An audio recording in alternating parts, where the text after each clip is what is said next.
LeBron James was seen confronting Stephen A. Smith during a game with the New York Knicks this past week at Crypto.com Arena. Looks like LeBron approached Stephen A. and had this kind of confrontation with him. People who I guess you could say the alleged lip readers of the internet have gone around and given their thoughts on what it is that LeBron is saying.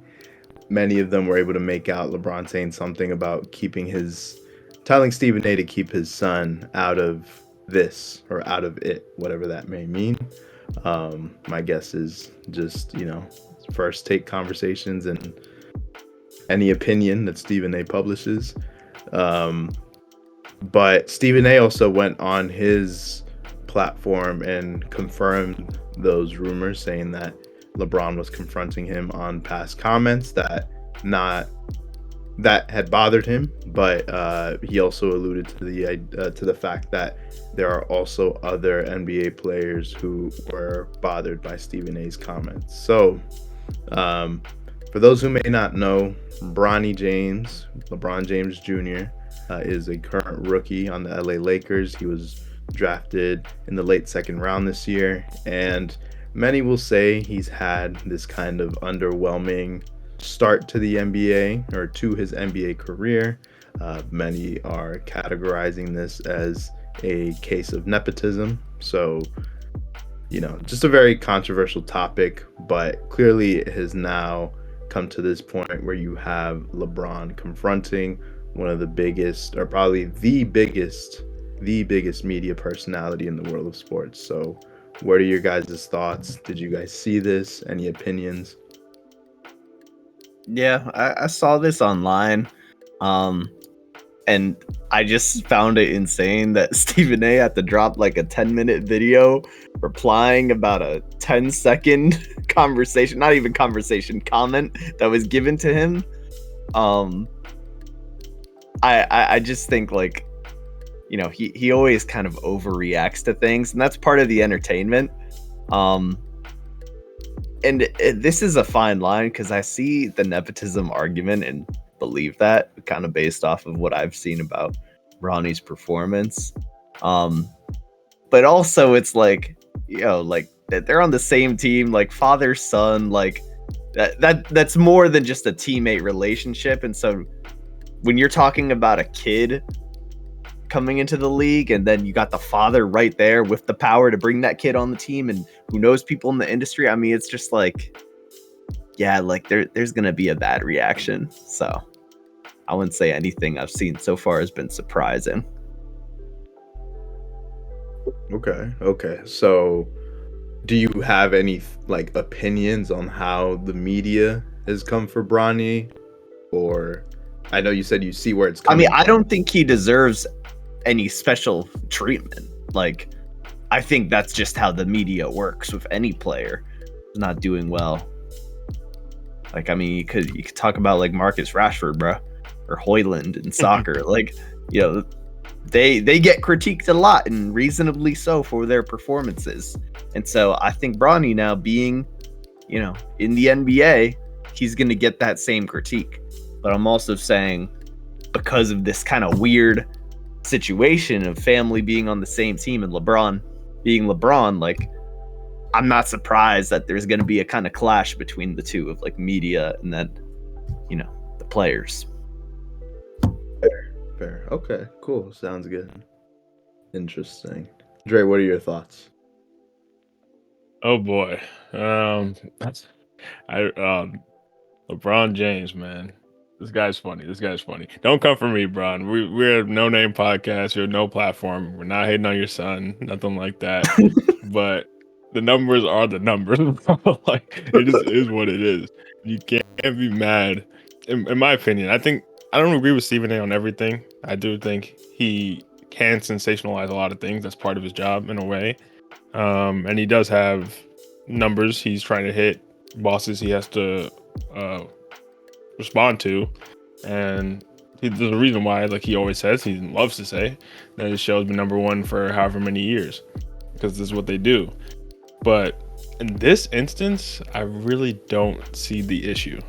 Like, you wanted your son in the league, your son who's at best a fringe league caliber player, but you wanted him in the league. You almost damn near strong-armed the league into someone drafting him, so saying you would go to their team. And now he's here, and I have no issue with it. There's two separate things. From an objective perspective, I do have an issue with the nepotism, but from LeBron's perspective, as a father, you're doing the best you can for your son. That's okay. But you can't have your cake and eat it too. You can't say, I want my son in the league, and basically use your status as a top 5 player of all time to bring your son into the league, but then also be upset that your son gets treated like a player in the league. I don't understand like how you can try to split those things up. And at the end of the day, Bronny is 20 years old. He's a grown man. Obviously, he's not like, I'm not saying he's like an adult like LeBron is to that extent, like has a life experience. But at this point in time, he has to fend for himself if you're going to put him on this platform. I just looked it up. Bronny was born October 6, 2004. Garnacho, a player on Man United, just in case anyone listening to this clip doesn't know who that is. He's a player who plays for Manchester United, was born July 1st, 2004. These guys are the same age, and Garnacho gets slandered week in, week out if he doesn't play well. No one's there to defend him. No one's there to say, oh, don't talk about Garnacho. Maybe the Glazers, but... and on a larger scale probably too, with soccer being international. Yeah, it's crazy. And I'm not saying everything that happens to Garnacho is deserved, but that just comes with the territory. And there's no like sugarcoating it and thinking, oh, this player, no one's untouchable. So I don't understand how you can not separate the two. I completely get it as a father, but LeBron knows the industry better than anyone. So I don't understand how he can't see it as like, okay, even if I'm not happy that my son's getting this media coverage, this is also the position I put him in. So the best thing he could do really is say, hey, Bronny, let's go, put your sneakers on. Let's go train, bro. You gotta get better. Like, you gotta get better, bro. Like, that's literally all it comes down to.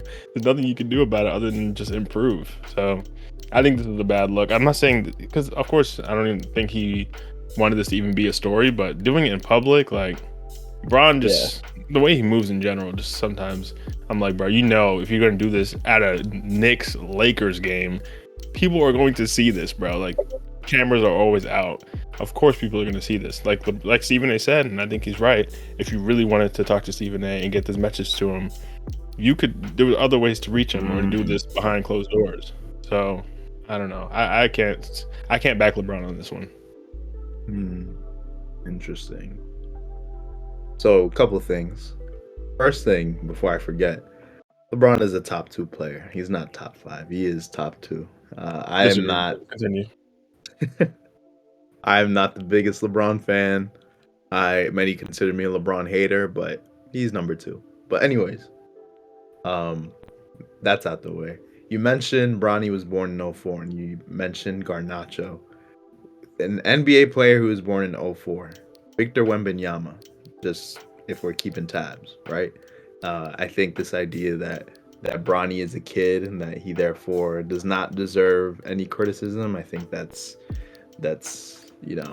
people, whoever is saying that is clearly just in denial and is not, Wemby is on ESPN all the time, and I understand that a lot of it is positive. He is the young superstar, that the NBA seems to have its eye on, that the entire NBA world seems to have its eye on. So, but just so that we know, and just if we're keeping tabs, Wemby was also born in 2004. So, in case anyone's wondering.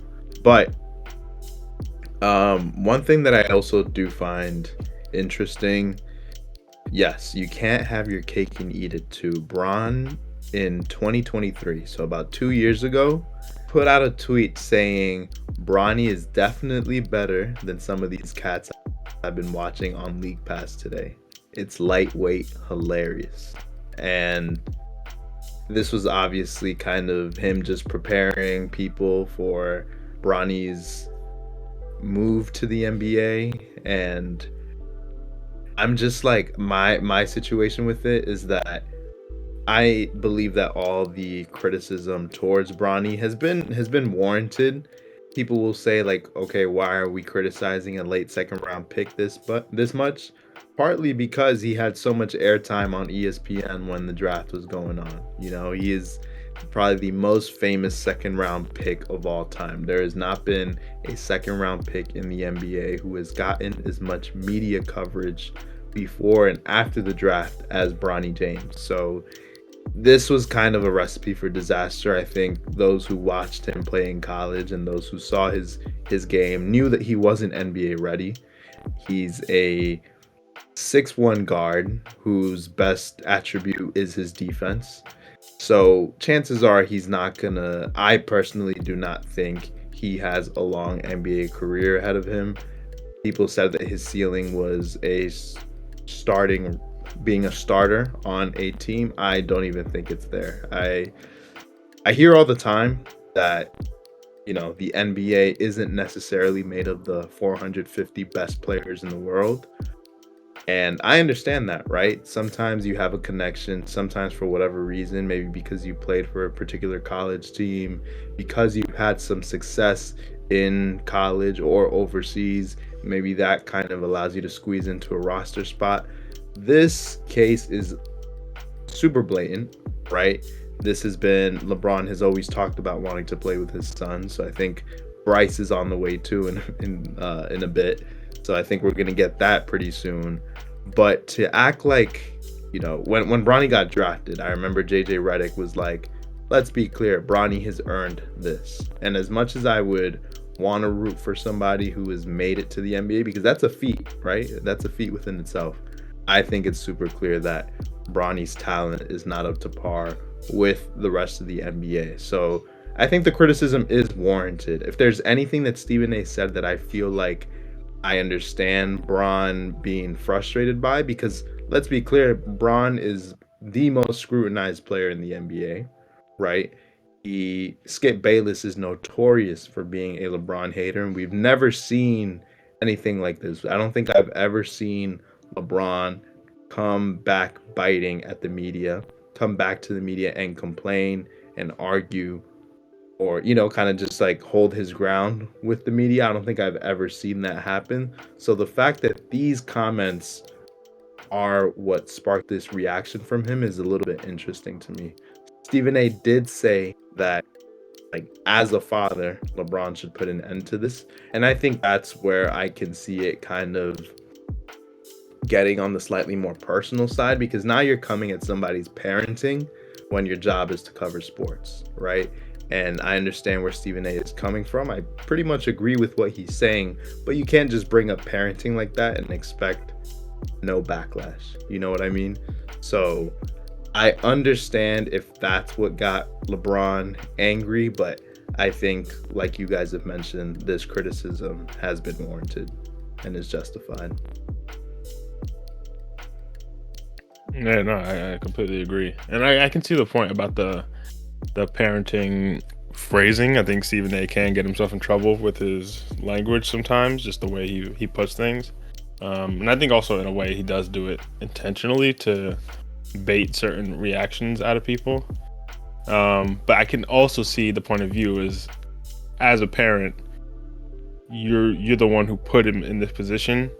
So it's also your responsibility to protect him from this criticism, and not in the way saying, oh, you can't criticize, but in the way of pull him out of the spotlight. But of course, I think at this point it's too far gone. I think we just have to write out this Bronny saga until LeBron retires, and then see what happens from there. Like if things go like how you're saying, which I don't necessarily disagree with, it's probably a slow exit from the league. But the thing is, Bronny, the one thing I'll say, I respect Bronny for wanting to even be in this position, because he doesn't need to be.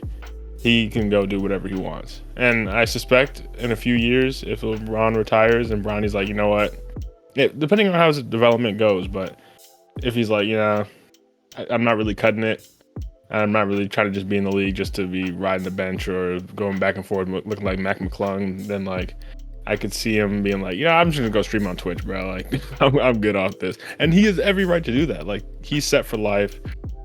LeBron has acquired generational wealth for his family. Like, Bronny really doesn't need to do this. And I could see he wants to do this. And that's the only thing that I'm like, if he's gonna improve, it's gonna be through that desire. and I'm hoping that's enough to carry him and help him improve. Like you said, his defense is his best attribute. He's got to just hone in on that, become a lockdown stopper, and maybe develop a good 3-point shot, be a 3-and-D guy. I don't know. But even like he's moving like a slasher.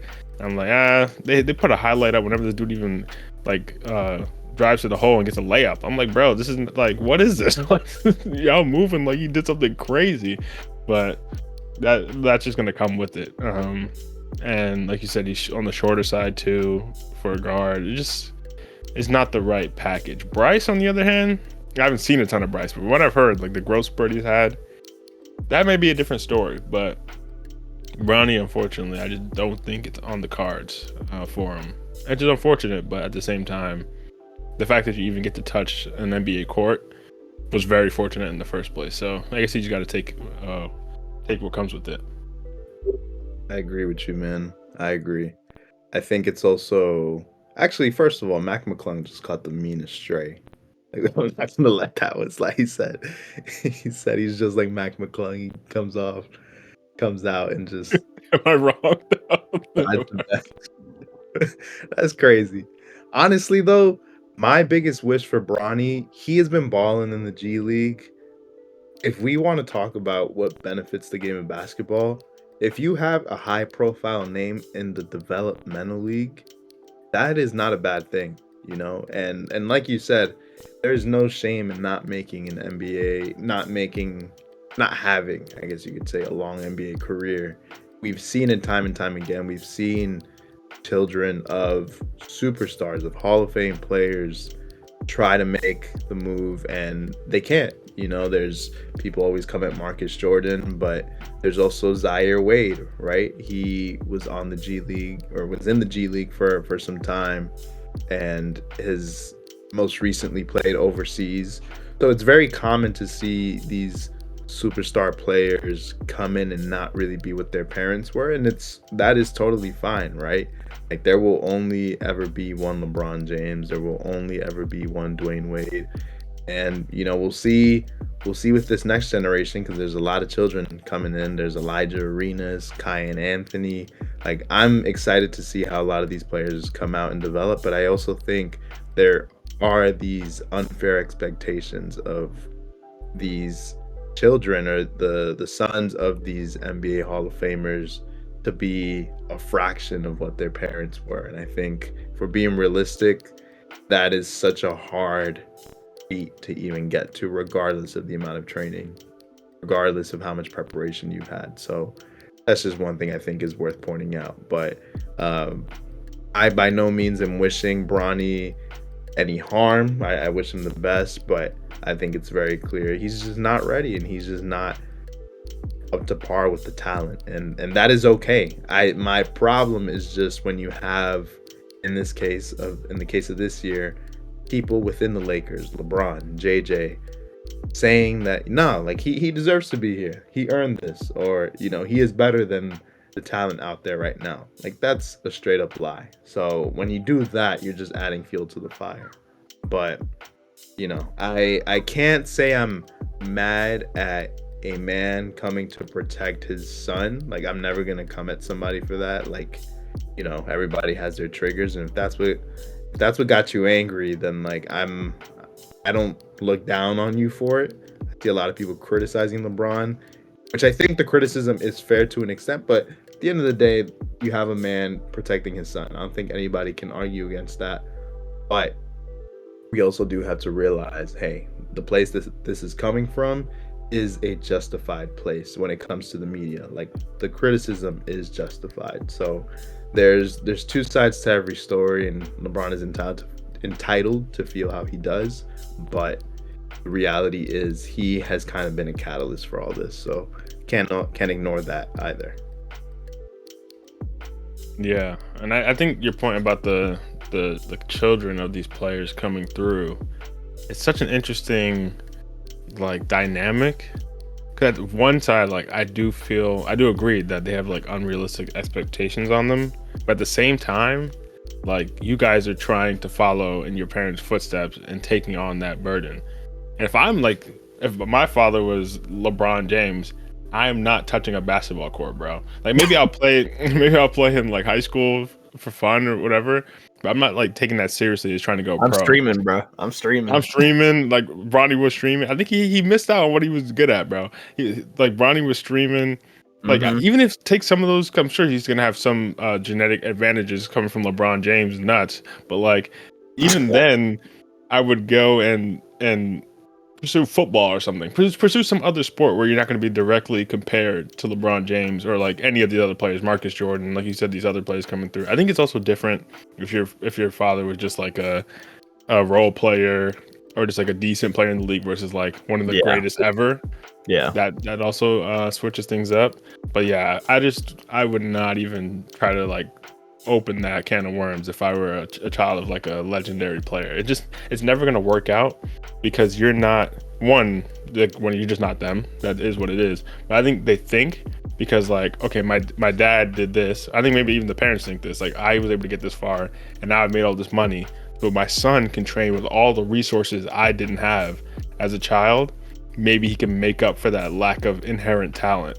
And it just doesn't work out that way. Like there's something about that struggle that just breeds something different, bro. Like these guys growing up in this cushy life, like it's not the same, bro. Like it's just not the same. So yeah, I 100% agree that there's some unfair expectation on them, but at the same time, like just do something else, bro. Like I'm sure you love basketball. You could get into covering basketball.